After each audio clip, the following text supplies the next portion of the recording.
Inilunsad ng GMA Network ngayong linggo ng hapon, November 5, 2023, ang Feeling Blessed ngayong Pasko, ang Christmas Station ID ng Kapuso Network para sa 2023.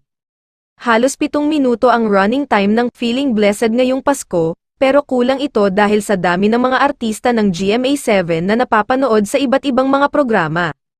Binigyang pugay sa Christmas Station ID ng Kapuso Network ang mga kababayan natin na naging biyaya sa kapwa dahil sa mga tulong na patuloy na ibinibigay nila sa mga nangangailangan tulad ng delivery rider, mga nursing student at jeepney driver na naghahatid ng inspirasyon sa lahat.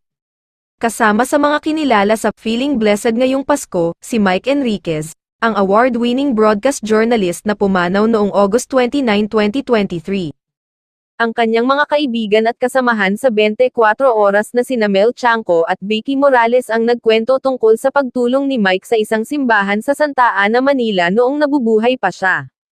Dahil nga sa dami ng mga Kapuso star, split second lamang ang exposure ng karamihan sa kanila sa Feeling Blessed ngayong Pasko, Christmas Station ID ng GMA7 pero inaasahang magkakaroon ito ng iba't ibang bersyon tulad ng nangyari noong 2022.